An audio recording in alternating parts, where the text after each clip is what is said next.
देखिए, अपन कल भी पढ़ा था, परसों भी पढ़ा था और आज भी पढ़ रहे हैं।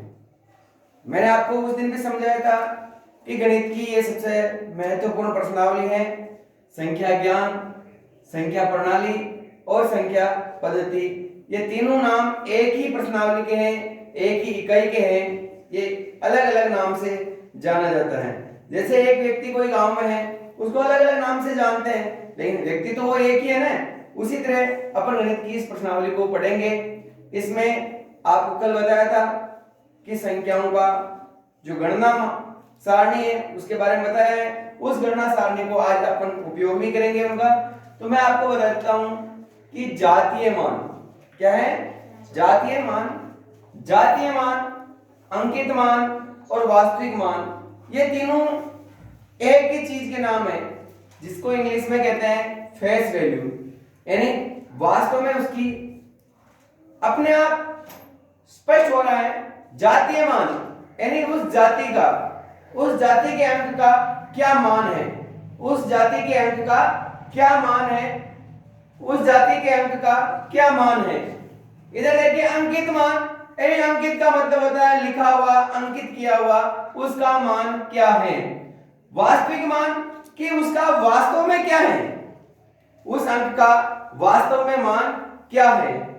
तो आप इसका नाम से स्पष्ट हो रहा है कि वो क्या पूछना चाह रहा है। लेकिन अलग अलग नाम से है। आपकी परीक्षा में कभी जातीय मान के बारे में पूछ लेता है, कभी अंकित मान के बारे में पूछ लेता है, कभी वास्तविक मान के बारे में पूछ लेता है। और बच्चे जो आप लोग हैं वो गलती कर देते हैं कि मैंने तो उनको जातीय मान के बारे में पढ़ा था, या अंकित मान तो मैंने कभी देखा ही नहीं, और आप गलत कर देते हैं। जबकि अंकित मान और जातीय मान तो दोनों एक ही हैं, ठीक है। लेकिन कभी कभी क्या होता है परीक्षा में, या सर आपकी कक्षा में वास्तविक मान के बारे में पूछ लेते हैं, बताओ उस संख्या का वास्तविक मान क्या है। आप एकदम कंफ्यूज हो जाते हो, आप एकदम ऐसे कर देते हो जैसे आपने वास्तविक मान तो कभी पढ़ा ही नहीं है। आपने कभी वास्तविक मान पढ़ा ही नहीं है, जबकि आपने वास्तविक मान तो पढ़ा है, लेकिन आपने जातीय मान और अंकित मान के नाम से पढ़ा है। आपने वास्तविक मान के नाम से कभी पढ़ा ही नहीं है।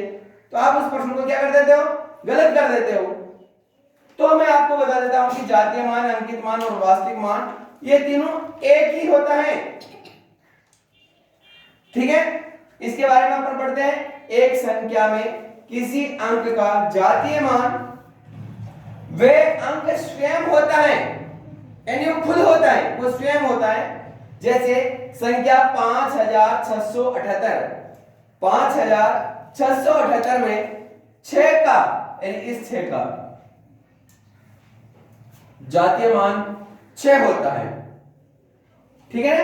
मैंने यहां क्या कहा कि जातीय मान वे अंक स्वयं होता है, वे अंक स्वयं होता है। देखिए आप यहां अंडरलाइन कर देते हैं कि वो अंक स्वयं होता है, यानी कोई से भी अंक के बारे में पूछे, किसी भी अंक के बारे में पूछे, लेकिन वो खुद होता है। जैसे मैं कभी पूछ लूं आपको कि इस 5 का जातीय मान कितना होता है, 5 ही होता है।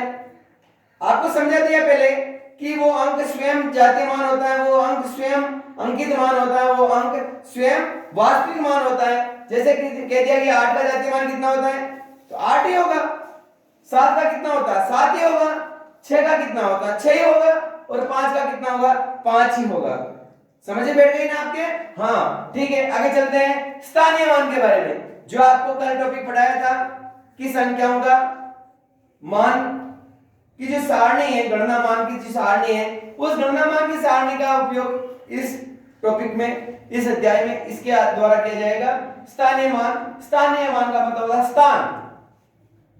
देखिए हर स्थान का अलग अलग महत्व होता है, हर स्थान का अलग अलग महत्व होता है, और उसका मान भी उतना ही। जैसे एक साधारण आदमी है, और अगर वो किसी ऊंचे पद पर चला जाए तो बताइए उसका मान सम्मान बढ़ता है या घटता? बढ़ता है। क्या है? बढ़ता है।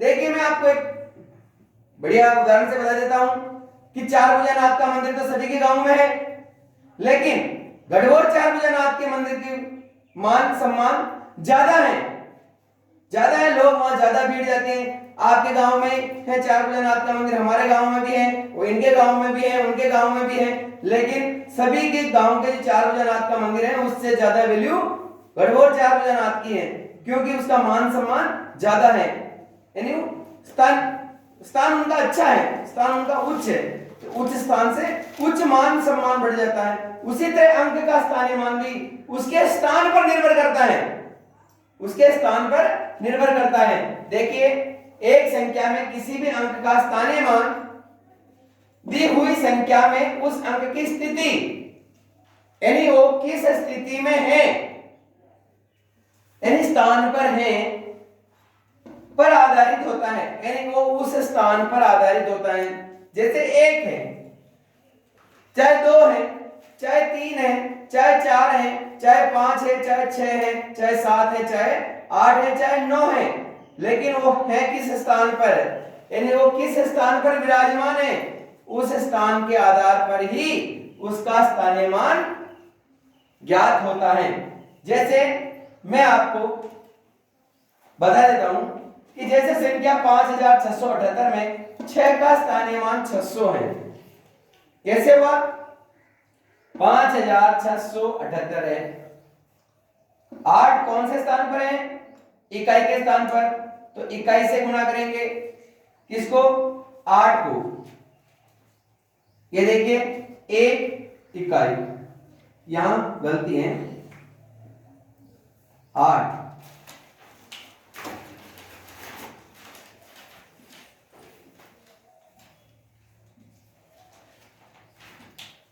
8 इंटू इकाई, 8 इंटू इकाई बराबर 8, यानी ये 8 इकाई के स्थान पर है, इसलिए इसका स्थानीय मान 8 है। इधर देखिए 7 इकाई दाई के स्थान पर है, ये इधर देखिए ये 7 है, 7 को दाई से गुणा किया, ये 7 को दाई से गुणा किया, इसका मान 70 हो गया। जबकि 7 तो 8 से भी छोटा है, लेकिन इस 7 का स्थान दाई के स्थान पर है, इसलिए 8 से भी इसका स्थान बढ़कर के 70 हो गए। देखिए इधर इकाई दाई सैकड़ा, ये 6 सैकड़े के स्थान पर है, तो 6 को सैकड़ा से गुणा किया, 6 इंटू 100 बराबर 600। इधर देखिए 8 और 7 से भी 6 छोटा है, लेकिन इसका स्थान बड़ा है, इसलिए इसका मान बढ़ गया है और 600 हो गया। इधर देखिए आप 5 इकाई दाई सैकड़ा हजार, इस 5 का स्थान 1000वें स्थान पर है, तो इधर देखिए आप यहां चलिए 5 इंटू 1000, 5 इंटू 1000, और ये इसका स्थान बढ़ गया 5000। तो देखिए इन सभी अंकों से 5 छोटा है, फिर भी सबसे ज्यादा मान किसका है? 5 का है, क्योंकि इसका मान बड़ा है। यहां 6 का स्थानीय मान 600 है। समझ में बैठ गई ना आपके? 6 का स्थानीय मान 600 है। 6 का स्थानीय मान क्या है?